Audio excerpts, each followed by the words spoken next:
सीता का निर्वासन, विलाप 97वां पर्व कथा। अथानंतर किसी तरह एक वस्तु में चिंता को स्थिर कर श्रीराम ने लक्ष्मण को बुलाने के लिए द्वारपाल को आज्ञा दी। कार्यों के देखने में जिनका मन लग रहा था, ऐसे लक्ष्मण द्वारपाल के वचन सुन हड़बड़ाहट के साथ चंचल घोड़े पर सवार हो श्रीराम के निकट पहुँचे और हाथ जोड़ नमस्कार कर उनके चरणों में दृष्टि लगाए हुए मनोहर पृथ्वी पर बैठ गए। जिनका शरीर विनय से नम्रीभूत था तथा जो परम आज्ञाकारी थे, ऐसे लक्ष्मण को स्वयं उठाकर राम ने अर्धासन पर बैठाया, जिनमें शत्रुघ्न प्रधान था। ऐसे विराधित आदि राजा भी आज्ञा लेकर भीतर प्रविष्ट हुए और सब यथायोग्य स्थानों पर बैठ गए। पुरोहित, नगर सेठ, मंत्री तथा अन्य सज्जन कुतूहल से युक्त हो यथायोग्य स्थान पर बैठ गए। तदनंतर क्षण भर ठहर कर राम ने यथाक्रम से लक्ष्मण के लिए अपवाद उत्पन्न होने का समाचार सुनाया। सो उसे सुनकर लक्ष्मण के नेत्र क्रोध से लाल हो गए। उन्होंने उसी समय योद्धाओं को तैयार होने का आदेश दिया तथा स्वयं कहा कि मैं आज दुर्जनरूपी समुद्र के अंत को प्राप्त होता हूँ और मिथ्यावादी लोगों की जहवाओं से पृथ्वी को आच्छादित करता हूँ।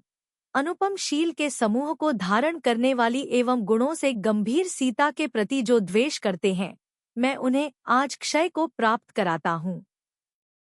तदनंतर जो क्रोध के वशीभूत हो दुर्दशनीय अवस्था को प्राप्त हुए थे तथा जिन्होंने सभा को क्षोभ युक्त कर दिया था, ऐसे लक्ष्मण को राम ने इन वचनों से शांत किया कि हे सौम्य, यह समुद्रांत पृथ्वी भगवान ऋषभदेव तथा भरत चक्रवर्ती जैसे उत्तमोत्तम पुरुषों के द्वारा चिरकाल से पालित है। अर्क, कीर्ति आदि राजा इक्ष्वाकुवंश के तिलक थे। जिस प्रकार कोई चंद्रमा की पीठ नहीं देख सकता, उसी प्रकार इनकी पीठ भी युद्ध में शत्रु नहीं देख सके थे। चांदनी रूपी पट के समान सुशोभित उनके यश के समूह से ये तीनों लोक निरंतर सुशोभित है। निष्प्रयोजन प्राणों को धारण करता हुआ मैं पापी एवं भंगुर स्नेह के लिए उस कुल को मलिन कैसे कर दूं? अल्प भी अकीर्ति उपेक्षा करने पर वृद्धि को प्राप्त हो जाती है और थोड़ी भी कीर्ति इंद्रों के द्वारा भी प्रयोग में लाई जाती है, गाई जाती है। जबकि अकीर्ति रूपी अग्नि के द्वारा हरा भरा कीर्ति रूपी उद्यान जल रहा है, तब इन नश्वर विशाल भोगों से क्या प्रयोजन सिद्ध होने वाला है? मैं जानता हूँ कि देवी सीता सती और शुद्ध हृदय वाली नारी है, पर जब तक वह हमारे घर में स्थित रहती है तब तक यह अवर्णवाद शस्त्र और शास्त्रों के द्वारा दूर नहीं किया जा सकता। देखो, कमल वन को आनंदित करने वाला सूर्य रात्रि होते ही अस्त हो जाता है, सो उसे रोकने वाला कौन है? महाविस्तार को प्राप्त होने वाली अपवाद रूपी रज से मेरी कांति का ह्रास किया जा रहा है, सो यह अनिवार्य न रहे, इसकी रुकावट होना चाहिए। हे भाई, चंद्रमा के समान निर्मल कुल मुझे पाकर अकीर्ति रूपी मेघ की रेखा से आवृत न हो जाए, इसीलिए मैं यत्न कर रहा हूँ। जिस प्रकार सूखे ईंधन के समूह में जल के प्रवाह से रहित अग्नि बढ़ती जाती है, उस प्रकार उत्पन्न हुआ यह अपयश संसार में बढ़ता न रहे। मेरा यह महायोग्य, प्रकाशमान, अत्यंत निर्मल एवं उज्ज्वल कुल जब तक कलंकित नहीं होता है, तब तक शीघ्र ही इसका उपाय करो। जो जनता के सुख के लिए अपने आप को अर्पित कर सकता है, ऐसा मैं निर्दोष एवं शील से सुशोभित सीता को छोड़ सकता हूँ, परंतु कीर्ति को नष्ट नहीं होने दूंगा। तदनंतर भाई के स्नेह में तत्पर लक्ष्मण ने कहा कि हे राजन, सीता के विषय में शोक नहीं करना चाहिए। समस्त सतियों के मस्तक पर स्थित एवं सर्व प्रकार से अनिंदित सीता को आप मात्र लोकापवाद के भय से क्यों छोड़ रहे हैं?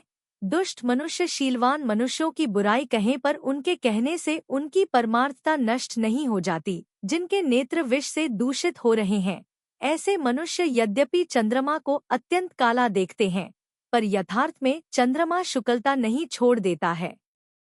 शील संपन्न प्राणी की आत्मा साक्षिता को प्राप्त होती है, अर्थात वह स्वयं ही अपनी वास्तविकता को कहती है। यथार्थ में वस्तु का वास्तविक भाव ही उसकी यथार्थता के लिए पर्याप्त है, बाह्य रूप नहीं। साधारण मनुष्य के कहने से विद्वज्जन क्षोभ को प्राप्त नहीं होते, क्योंकि कुत्ता के भौंकने से हाथी लज्जा को प्राप्त नहीं होता। तरंग के समान चेष्टा को धारण करने वाला यह विचित्र लोग दूसरे के दोष कहने में आसक्त है, सो इसका निग्रह स्वयं इनका आत्मा करेगी। जो मूर्ख मनुष्य शिला उखाड़कर चंद्रमा को नष्ट करना चाहता है वह संदेह स्वयं ही नाश को प्राप्त होता है। चुगली करने में तत्पर एवं दूसरे के गुणों को सहन नहीं करने वाला दुष्कर माँ दुष्ट मनुष्य निश्चित ही दुर्गति को प्राप्त होता है। तदनंतर बलदेव ने कहा कि लक्ष्मण, तुम जैसा कह रहे हो सत्य वैसा ही है और तुम्हारी मध्यस्थ बुद्धि भी शोभा का स्थान है, परंतु लोक विरुद्ध कार्य का परित्याग करने वाले शुद्धिशाली मनुष्य का कोई दोष दिखाई नहीं देता, अपितु उसके विरुद्ध गुण ही एकांत रूप से संभव मालूम होता है। उस मनुष्य को संसार में क्या सुख हो सकता है अथवा जीवन के प्रति उसे क्या आशा हो सकती है, जिसकी दिशाएं सब ओर से निंदारूपी दावानल की ज्वालाओं से व्याप्त हैं। अनर्थ को उत्पन्न करने वाले अर्थ से क्या प्रयोजन है? विष सहित औषधि से क्या लाभ है? और उस पराक्रम से भी क्या मतलब है जिससे भय में पड़े प्राणियों की रक्षा नहीं होती? उस चारित्र से प्रयोजन नहीं है जिससे आत्मा अपना हित करने में उद्यत नहीं होता, और उस ज्ञान से क्या लाभ जिससे अध्यात्म का ज्ञान नहीं होता? उस मनुष्य का जन्म अच्छा नहीं कहा जा सकता जिसकी कीर्ति रूपी उत्तम वधु को अपयश रूपी बलवान हर ले जाता है। अरे, इसकी अपेक्षा तो उसका मरना ही अच्छा है। लोकापवाद जाने दो, मेरा भी तो यह बड़ा भारी दोष है जो मैं पर पुरुष के द्वारा हरी हुई सीता को फिर से घर ले आया। सीता ने राक्षस के गृहोद्यान में चिरकाल तक निवास किया। कुत्सित वचन बोलने वाली दूतियों ने उससे अभिलषित पदार्थ की याचना की। समीप की भूमि में वर्तमान रावण ने उसे कई बार दुष्ट दृष्टि से देखा तथा इच्छानुसार उससे वार्तालाप किया। ऐसी उस सीता को घर लाते हुए मैंने लज्जा का अनुभव क्यों नहीं किया? अथवा मूर्ख मनुष्यों के लिए क्या कठिन है? कृतांतवक्त्र सेनापति को शीघ्र ही बुलाया जाए और अकेली गर्भिणी सीता आज ही मेरे घर से ले जाई जाए। इस प्रकार कहने पर लक्ष्मण ने हाथ जोड़कर विनम्र भाव से कहा कि हे देव, सीता को छोड़ना उचित नहीं है। जिसके चरण कमल अत्यंत कोमल है, जो कृशांगी है, भोली है और सुखपूर्वक जिसका लालन पालन हुआ है, ऐसी अकेली सीता उपद्रवपूर्ण मार्ग से कहाँ जाएगी? जो गर्भ के भार से आक्रांत है, ऐसी सीता तुम्हारे द्वारा त्यक्त होने पर अत्यंत खेद को प्राप्त होती हुई किसकी शरण में जाएगी? रावण ने सीता को देखा, यह कोई अपराध नहीं है क्योंकि दूसरे के द्वारा देखे हुए वली पुष्प आदि को क्या भक्तजन जिनेंद्रदेव के लिए अर्पित नहीं करते? अर्थात करते हैं। आता दूसरे के देखने में क्या दोष है? हे नाथ, हे वीर, प्रसन्न हो कि जो निर्दोष है, जिसने कभी सूर्य भी नहीं देखा है, जो अत्यंत कोमल है, तथा आपके लिए जिसने अपना हृदय अर्पित कर दिया है, ऐसी सीता को मत छोड़ो। तदनंतर जिनका विद्वेष अत्यंत दृढ़ हो गया था, जो क्रोध के भार को प्राप्त थे और जिनका मुख अप्रसन्न था, ऐसे राम ने छोटे भाई लक्ष्मण से कहा कि हे लक्ष्मीधर, अब तुम्हें इसके आगे कुछ भी नहीं कहना चाहिए। मैंने जो निश्चय कर लिया है वह अवश्य किया जाएगा, चाहे उचित हो चाहे अनुचित। निर्जन वन में सीता अकेली छोड़ी जाएगी। वहाँ वह अपने कर्म से जीवित रहे अथवा मरे। दोष की वृद्धि करने वाली सीता भी मेरे इस देश में अथवा किसी उत्तम संबंधी के नगर में अथवा किसी घर में क्षण भर के लिए निवास न करे। अथानंतर जो 4 घोड़ों वाले रथ पर सवार होकर जा रहा था, सेना से घिरा था, वंदीजन, जय, नंद आदि शब्दों के द्वारा जिसकी पूजा कर रहे थे, जिसके सिर पर सफेद छत्र लगा हुआ था, जो धनुष को धारण कर रहा था तथा कवच और कुंडलों से युक्त था, ऐसा कृतांतवक्त्र सेनापति स्वामी के समीप चला। उसे उस प्रकार आता देख जिनके चित्त तर्क वितर्क में लग रहे थे, ऐसी नगर की स्त्रियों में अनेक प्रकार की चर्चा होने लगी। यह क्या है?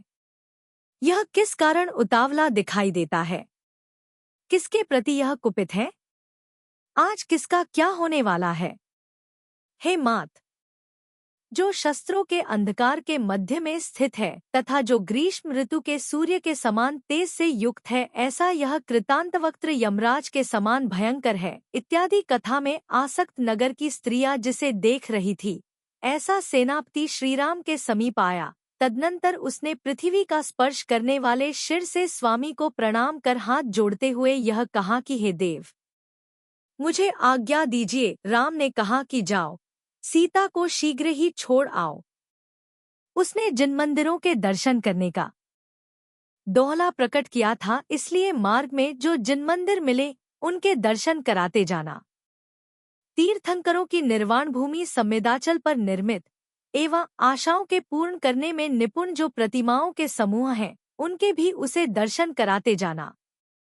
इस प्रकार दर्शन कराने के बाद इसे सिंहनाद नाम की निर्जन अटवी में ले जाकर तथा वहां ठहरा कर, हे सौम्य, तुम शीघ्र ही वापस आ जाओ। तदनंतर बिना किसी तर्क वितर्क के जो आज्ञा, यह कहकर सेनापति सीता के पास गया और इस प्रकार बोला कि हे देवी, उठो, रथ पर सवार हो, इच्छित कार्य कर जिन मंदिरों के दर्शन करो और इच्छानुकूल फल का अभ्युदय प्राप्त करो। इस प्रकार सेनापति जिसे मधुर शब्दों द्वारा प्रसन्न कर रहा था तथा जिसका हृदय अत्यंत हर्षित हो रहा था, ऐसी सीता रथ के समीप आई। रथ के समीप आकर उसने कहा कि सदा चतुर्विद संग की जय हो तथा उत्तम आचार के पालन करने में एकनिष्ठ जिनभक्त रामचंद्र भी सदा जयवंत रहें। यदि हमसे प्रमादवश कोई असुंदर चेष्टा हो गई है तो जिनालय में निवास करने वाले देव मेरे उस समस्त अपराध को क्षमा करें। अत्यंत उत्सुक हृदय को धारण करने वाली सीता ने पति में लगे हुए हृदय से समस्त सखीजनों को यह कहकर लौटा दिया कि हे उत्तम सखियों, तुम लोग सुख से रहो, मैं जिनालयों को नमस्कार कर अभी आती हूँ। अधिक उत्कंठा करना योग्य है। इस प्रकार सीता के कहने से तथा पति का आदेश नहीं होने से सुंदर भाषण करने वाली अन्य स्त्रियों ने उसके साथ जाने को इच्छा नहीं की थी।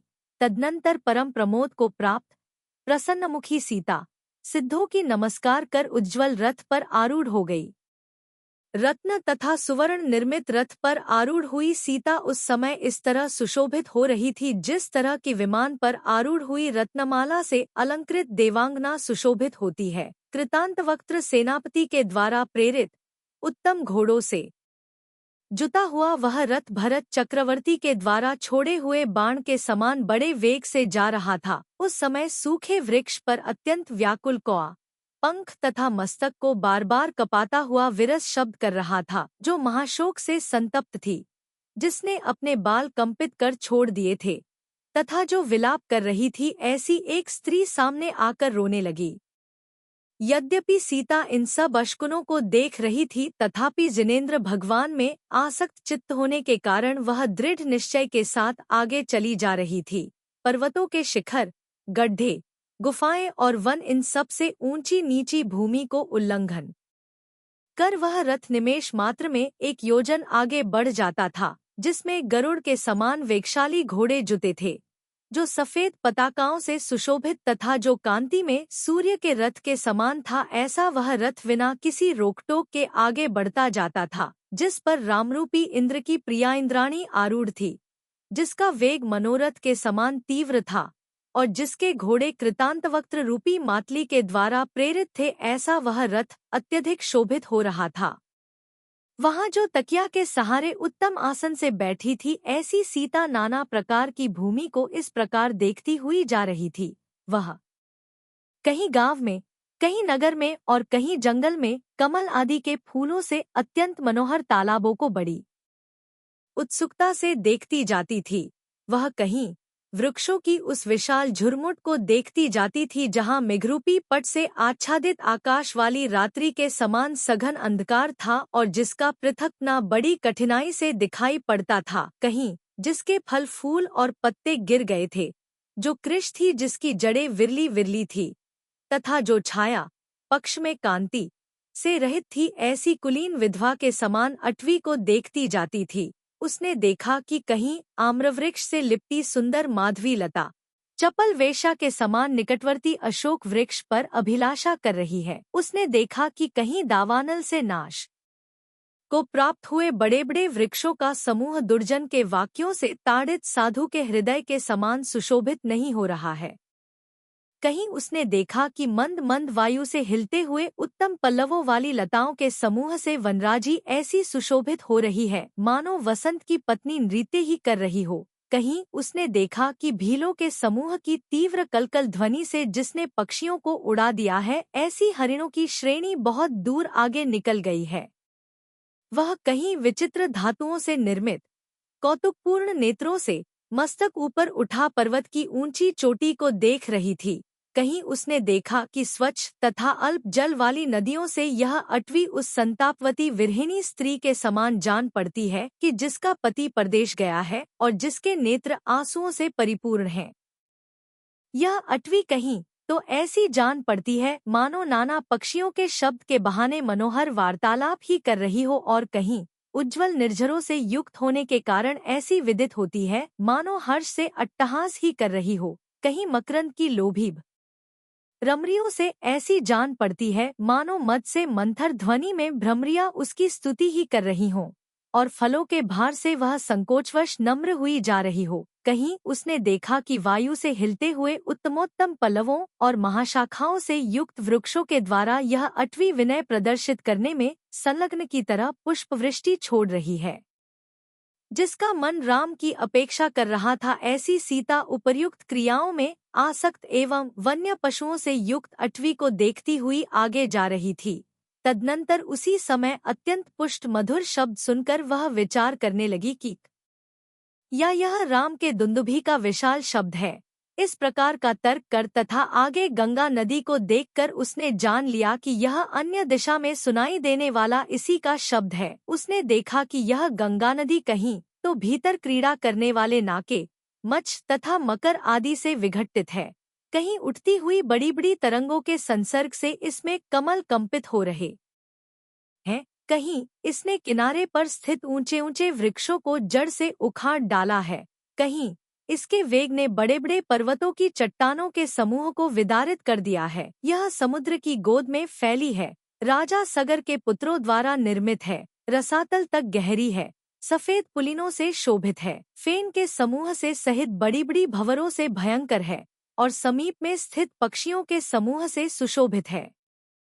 पवन के समान वेगशाली वे घोड़े उस गंगा नदी को उस तरह पार कर गए जिस तरह की साधु सम्यक दर्शन के सार पूर्ण योग से संसार को पार कर जाते हैं।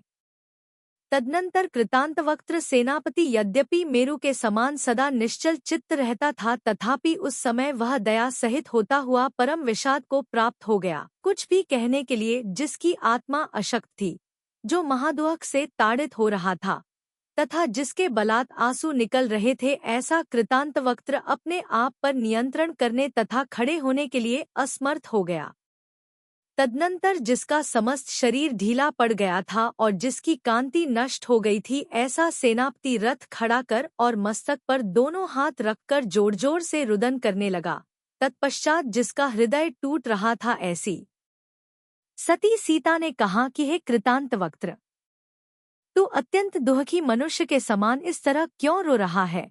तू इस अत्यधिक हर्ष के अवसर में मुझे भी विषाद युक्त कर रहा है। बता तो सही कि तू इस निर्जन महावन में क्यों रो रहा है? स्वामी का आदेश पालन करना चाहिए अथवा अपने नियोग के अनुसार यथार्थ बात अवश्य कहना चाहिए। इन दो कारणों से जिस किसी तरह रोना रोककर उसने यथार्थ बात का निरूपण किया। उसने कहा कि हे शुभे, विष, अग्नि अथवा शस्त्र के समान दुर्जनों का कथन सुनकर जो अपकीर्ति से अत्यधिक भयभीत हो गए थे, ऐसे श्रीराम ने दुहक से छूटने योग्य स्नेह छोड़कर दोहलों के बहाने, हे देवी, तुम्हें उस तरह छोड़ दिया है जिस तरह की मुनि रति को छोड़ देते हैं। हे स्वामिनी, यद्यपि ऐसा कोई प्रकार नहीं रहा जिससे कि लक्ष्मण ने आपके विषय में उन्हें समझाया नहीं हो, तथापि उन्होंने अपनी हठ नहीं छोड़ी। जिस प्रकार धर्म के संबंध से रहित जीव की सुख स्थिति को कहीं शरण नहीं प्राप्त होता, उसी प्रकार उन स्वामी के निःस्नेह होने पर आपके लिए कहीं कोई शरण नहीं जान पड़ता। हे देवी, तेरे लिए न माता शरण है, न भाई शरण है, और न कुटुंबीजनों का समूह ही शरण है। इस समय तो तेरे लिए मृगों से व्याप्त यह वन ही शरण है। तदनंतर सीता उसके वचन सुन हृदय में वज्र से ताड़ित के समान अत्यधिक दुहक से व्याप्त होती हुई मोह को प्राप्त हो गई। बड़ी कठिनाई से चेतना प्राप्त कर उसने लड़खड़ाते अक्षरों वाली वाणी में कहा कि कुछ पूछने के लिए मुझे एक बार स्वामी के दर्शन करा दो। इसके उत्तर में कृतांतवक्त्र ने कहा कि हे देवी, इस समय तो वह नगरी बहुत दूर रह गई है, अतः अत्यधिक कठोर आज्ञा देने वाले स्वामीराम को किस प्रकार देख सकती हो? तदनंतर सीता यद्यपि अश्रुजल की धारा में मुखकमल का प्रक्षालन कर रही थी, तथापि अत्यधिक स्नेह रस से आक्रांत हो उसने यह कहा कि हे सेनापते, तुम मेरी ओर से राम से यह कहना कि हे प्रभो, आपको मेरे त्याग से उत्पन्न हुआ विषाद नहीं करना चाहिए। हे महापुरुष, परम धैर्य का अवलंबन कर सदा पिता के समान न्याय वत्सल हो प्रजा की अच्छी तरह रक्षा करना, क्योंकि जिस प्रकार प्रजा पूर्ण कलाओं को प्राप्त करने वाले शरद ऋतु के चंद्रमा की सदा इच्छा करती है, उसे चाहती है, उसी प्रकार कलाओं के पार को प्राप्त करने वाले एवं आह्लाद के कारणभूत राजा की प्रजा सदा इच्छा करती है, उसे चाहती है। जिस सम्यक दर्शन के द्वारा भव्य जीव दुहकों से भयंकर संसार से छूट जाते हैं, उस सम्यक दर्शन की अच्छी तरह आराधना करने के योग्य हो। हे राम, साम्राज्य की अपेक्षा वह सम्यक दर्शन ही अधिक माना जाता है, क्योंकि साम्राज्य तो नष्ट हो जाता है परंतु सम्यक दर्शन स्थिर सुख को देने वाला है। हे पुरुषोत्तम,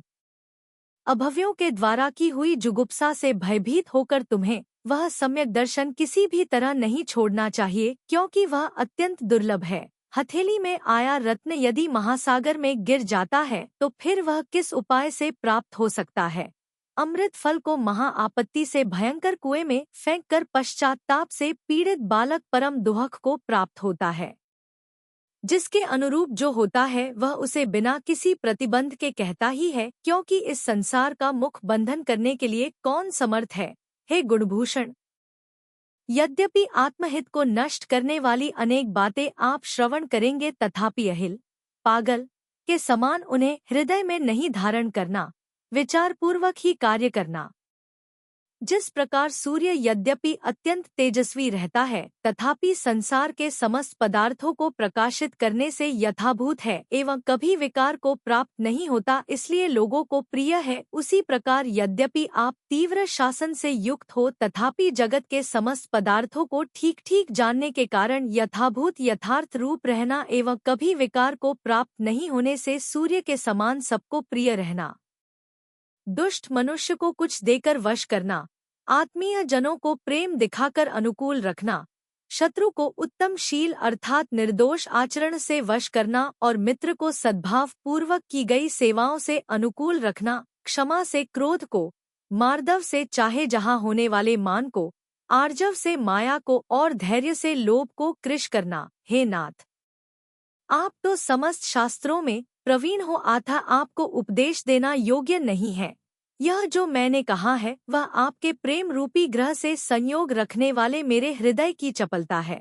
हे स्वामिन, आपके वशीभूत होने से अथवा परिहास के कारण यदि मैंने कुछ अविनय किया हो तो उस सब को क्षमा कीजिए। हे प्रभो, जान पड़ता है कि आपके साथ मेरा दर्शन इतना ही था, इसलिए बार बार कह रही हूँ कि मेरी प्रवृत्ति उचित हो अथवा अनुचित, सब क्षमा करने योग्य है। जो रथ के मध्य से पहले ही उतर चुकी थी, ऐसी सीता इस प्रकार कहकर तृण तथा पत्थरों से व्याप्त पृथ्वी पर गिर पड़ी। उस पृथ्वी पर पड़ी मूर्छा से निश्चल सीता ऐसी जान पड़ती थी मानो रत्नों का समूह ही बिखर गया हो।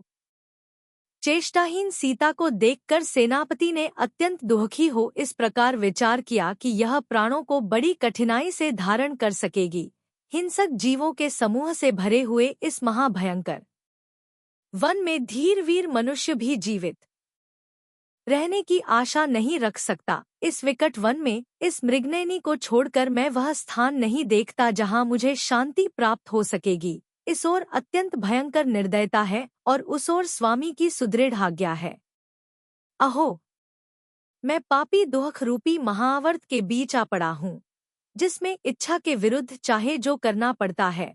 आत्मा परतंत्र हो जाती है और क्षुद्र मनुष्य ही जिसकी सेवा करते हैं। ऐसी लोकनिंद्य दास वृत्ति को धिक्कार है, जो यंत्र की चेष्टाओं के समान है तथा जिसकी आत्मा निरंतर दुहक ही उठाती है। ऐसे सेवक के जीवन की अपेक्षा कुक्कुर का जीवन बहुत अच्छा है, जो नरेंद्र अर्थात राजा पक्ष में मांत्रिक की शक्ति के अधीन है तथा निंद्य नाम का धारक है। ऐसा सेवक पिशाच के समान क्या नहीं करता है और क्या नहीं बोलता है, जो चित्र लिखित धनुष के समान है, जो कार्य रहित गुण अर्थात डोरी पक्ष में ज्ञानादि से सहित है तथा जिसका शरीर निरंतर नम्र रहता है, ऐसे भृत्य का जीवन निंद्य जीवन है, सेवक कचरा घर के समान है। जिस प्रकार लोग कचरा घर में कचरा डालकर पीछे उससे अपना चित्त दूर हटा लेते हैं, उसी प्रकार लोग सेवक से काम लेकर पीछे उससे चित्त हटा लेते हैं, उसके गौरव को भूल जाते हैं। जिस प्रकार कचरा घर निर्माल्य अर्थात उपभुक्त वस्तुओं को धारण करता है, उसी प्रकार सेवक भी स्वामी की उपभुक्त वस्तुओं को धारण करता है। इस प्रकार सेवक नाम को धारण करने वाले मनुष्य के जीवित रहने को बार बार धिक्कार है, जो अपने गौरव को पीछे कर देता है तथा पानी प्राप्त करने के लिए भी जिसे झुकना पड़ता है। इस प्रकार तुला यंत्र की तुल्यता को धारण करने वाले भृत्य का जीवित रहना धिक्कार पूर्ण है, जो उन्नति, लज्जा, दीप्ति और स्वयं निज की इच्छा से रहित है तथा जिसका स्वरूप मिट्टी के पुतले के समान क्रियाहीन है। ऐसे सेवक का जीवन किसी को प्राप्त न हो, जो विमान अर्थात व्योमयान पक्ष में मान रहित होकर भी गति से रहित है तथा जो गुरुता के साथ साथ निरंतर नीचे जाता है, ऐसे भृत्य के जीवन को धिक्कार है। जो स्वयं शक्ति से रहित है, अपना मांस भी बेचता है, सदा मत से शून्य है और परतंत्र है, ऐसे भृत्य के जीवन को धिक्कार है। जिसके उदय में भृत्यता करनी पड़ती है, ऐसे कर्म से मैं विवश हो रहा हूँ, इसीलिए तो इस दारुण अवसर के समय भी इस भृत्यता को नहीं छोड़ रहा हूँ। इस प्रकार विचार कर धर्म बुद्धि के समान सीता को छोड़कर सेनापति लज्जित होता हुआ अयोध्या के सम्मुख चला गया। तदनंतर इधर जिसे चेतना प्राप्त हुई थी, ऐसी सीता अत्यंत दुखी होती हुई यूथ से बिछुड़ी हरिणी के समान रोदन करने लगी। करुण रोदन करने वाली सीता के दुहक से दुहखी होकर वृक्षों के समूह ने भी मानो पुष्प छोड़ने के बहाने ही रोदन किया था। तदनंतर महाशोक से वशीभूत सीता स्वभाव सुंदर स्वर से विलाप करने लगी। वह कहने लगी कि हे कमल लोचन, हा पद्मा, हा नरोत्तम, हा प्रभो, हा देव, उत्तर देव, मुझे सांत्वना करो। आप निरंतर उत्तम चेष्टा के धारक हैं, सद्गुणों से सहित हैं, सहृदय हैं और महापुरुषता से युक्त हैं। मेरे त्याग में आपका लेश मात्र भी दोष नहीं है। मैंने पूर्व भव में जो स्वयं कर्म किया था, उसी का यह फल प्राप्त हुआ है। अतः यह बहुत भारी दुख मुझे अवश्य भोगना चाहिए। जब मेरा अपना किया कर्म उदय में आ रहा है, तब पति, पुत्र, पिता, नारायण अथवा अन्य परिवार के लोग क्या कर सकते हैं। निश्चित ही मैंने पूर्व भव में पाप का उपार्जन किया होगा, इसीलिए तो मैं अभागिनी निर्जन वन में परम दुख को प्राप्त हुई हूँ। निश्चित ही मैंने गोष्ठियों में किसी का मिथ्या दोष कहा होगा, जिसके उदय से मुझे यह ऐसा संकट प्राप्त हुआ है। निश्चित ही मैंने अन्य जन्म में गुरु के समक्ष व्रत लेकर भग्न किया होगा, जिसका यह ऐसा फल प्राप्त हुआ है। अथवा अन्य भव में मैंने विष फल के समान कठोर वचनों से किसी का तिरस्कार किया होगा, इसीलिए मुझे ऐसा दुख प्राप्त हुआ है। जान पड़ता है कि मैंने अन्य जन्म में कमलवन में स्थित चकवाचकवी के युगल को अलग किया होगा, इसीलिए तो मैं भर्ता से रहित हुई हूँ। अथवा जो कमल आदि से विभूषित सरोवर में निवास करता था, जो उत्तम पुरुषों की गमन संबंधी लीला में विलंब उत्पन्न करने वाला था, जो अपने कलकूजन और सौंदर्य में स्त्रियों की उपमा प्राप्त करता था, जो लक्ष्मण के महल के समान उत्तम कांति से युक्त था और जिसके मुख तथा चरण कमल के समान लाल थे, ऐसे हंसहंसियों के युगल को मैंने पूर्व भव में अपनी कुचेष्टा से जुदा जुदा किया होगा, इसीलिए तो मैं अभागिनी इस घोर निष्कासन को प्राप्त हुई हूँ, घर से अलग की गई हूँ। अथवा गुंजा फल के अर्ध भाग के समान जिसके नेत्र थे, परस्पर एक दूसरे के लिए जिसने अपना हृदय सौंप रखा था, जो काला गुरु चंदन से उत्पन्न हुए सघन धूम के समान धूसर वर्ण था, जो सुख से क्रीड़ा कर रहा था और कंठ में मनोहर अव्यक्त शब्द विद्यमान था, ऐसे कबूतर बूतरियों के युगल को मैंने पाप पूर्ण चित्त से जुदा किया होगा। अथवा अनुचित स्थान में उसे रखा होगा, अथवा बांधा होगा, अथवा मारा होगा, अथवा सम्मान लालन पालन आदि से रहित किया होगा, इसीलिए मैं ऐसे दुख को प्राप्त हुई हूँ। अथवा जब सब वृक्ष फूलों से युक्त हो जाते हैं, ऐसे रमणीय वसंत के समय कोकिल और कोकिलाओं के युगल को मैंने पृथक पृथक किया होगा, जिसका यह ऐसा फल प्राप्त हुआ है। अथवा मैंने क्षमा के धारक सदाचार के पालक, इंद्रियों को जीतने वाले तथा विद्वानों के द्वारा वंदनीय मुनियों की निंदा की होगी, जिसके फलस्वरूप इस महादुख को प्राप्त हुई हूँ। आज्ञा मिलते ही हर्षित होने वाले उत्तम भृत्यों के समूह जिसकी सदा सेवा करते थे, ऐसी जो मैं पहले स्वर्ग तुल्य घर में रहती थी, वह मैं इस समय बंधुजन से रहित इस सघन वन में कैसे रहूंगी? मेरे पुण्य का समूह क्षय हो गया है, मैं दुहखों के सागर में डूब रही हूँ, तथा मैं अत्यंत पापिनी हूँ, जिस पर नाना रत्नों की किरणों का प्रकाश फैल रहा था, जो उत्तर चादर से आच्छादित था, महारमणीय था तथा सब प्रकार के उपकरणों से सहित था। ऐसे उत्तम शयन पर सुख से निद्रा का सेवन करती थी तथा प्रातःकाल के समय बांसुरी, त्रिसृका और वीणा के संगीत में मधुर स्वर से जागा करती थी। वहीं मैं अपयश रूपी दावानल से जली दुहखिनी श्री रामदेव की प्रधान रानी पापिनी अकेली इस दुखदायी वन के बीच कीड़े, कठोर डाब और तीक्ष्ण पत्थरों के समूह से युक्त पृथ्वीतल में कैसे रहूंगी? यदि ऐसी अवस्था पाकर भी ये प्राण मुझमें स्थित है, तब तो कहना चाहिए कि मेरे प्राण वज्र से निर्मित है। अहो हृदय, ऐसी अवस्था को पाकर भी जो तुम 100 टुकड़े नहीं हो जाते हो, उससे जान पड़ता है कि तुम्हारे समान दूसरा साहसी नहीं है। क्या करूं? कहाँ जाऊं? किससे कहूं? किसका आश्रय लूं? कैसे ठहरूं? हाय माता, यह ऐसा क्यों हुआ? हे सद्गुणों के सागर राम, हाँ भक्त लक्ष्मण, हाँ पिता, क्या तुम मुझे नहीं जानते हो? हाँ मात, तुम मेरी रक्षा क्यों नहीं करती हो? अहो विद्याधरों के अधीश भाई कुंडल मंडित, यह मैं कुलक्षणा दुखरूपी आवर्त में भ्रमण करती यहाँ पड़ी हूँ। खेद है कि मैं पापिनी पति के साथ बड़े वैभव से पृथ्वी पर जो जिन मंदिर हैं, उनमें जिनेंद्र भगवान की पूजा नहीं कर सकी। अथानंतर जब वहवल चित्त सीता विलाप कर रही थी, तब एक वज्रजंग नामक राजा उस वन के मध्य आया। वज्रजंग पुंडरीकपुर का स्वामी था, हाथी पकड़ने के लिए उस वन में आया था और हाथी पकड़कर बड़े वैभव से लौटकर वापस आ रहा था। उसकी सेना के अग्रभाग में जो सैनिक उछलते हुए जा रहे थे, वे यद्यपि अपने हाथों में नाना प्रकार के शस्त्र लिए थे, सुंदर थे, शूरवीर थे और छुरिया बांधे हुए थे, तथापि सीता का वह अतिशय मनोहर रोदन का शब्द सुनकर वे संशय में पड़ गए तथा इतने भयभीत हो गए कि एक डग भी आगे नहीं दे सके। सेना के आगे चलने वाला जो घोड़ों का समूह था, वह भी रुक गया तथा उस रोदन का शब्द सुन आशंका से युक्त घुड़सवार भी उसे प्रेरित नहीं कर सके। वे विचार करने लगे कि जहाँ मृत्यु के कारणभूत अनेक प्राणी विद्यमान हैं, ऐसे इस अत्यंत भयंकर वन में यह स्त्री के रोने का मनोहर शब्द हो रहा है, सो यह बड़ी विचित्र क्या बात है, जो मृग, भैंसा, भेड़िया, चीता और तेंदुआ से चंचल है, जहाँ अष्टापद और सिंह घूम रहे हैं, तथा जो सुरों की दांडों से भयंकर है, ऐसे इस वन के मध्य में अत्यंत निर्मल चंद्रमा की रेखा के समान यह कौन हृदय के हरने में निपुण रो रही है? क्या यह सौधर्म स्वर्ग से इंद्र के द्वारा छोड़ी और पृथ्वीतल पर आई हुई कोई इंद्राणी है, अथवा मनुष्यों के सुख संगीत को नष्ट करने वाली एवं प्रलय के कारण को उत्पन्न करने वाली कोई देवी कहीं से आ पहुंची है?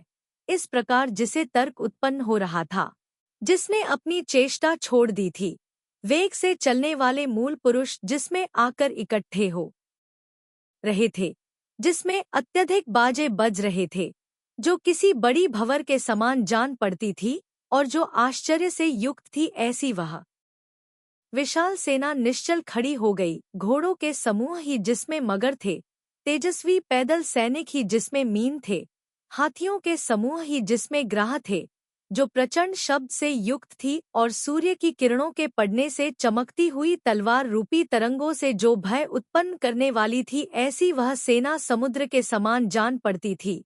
इस प्रकार आर्ष नाम से प्रसिद्ध रविशेणाचार्य द्वारा विरचित श्री पद्मपुराण में सीता के निर्वासन, विलाप और वज्रजंग के आगमन का वर्णन करने वाला 97वां पर्व समाप्त हुआ।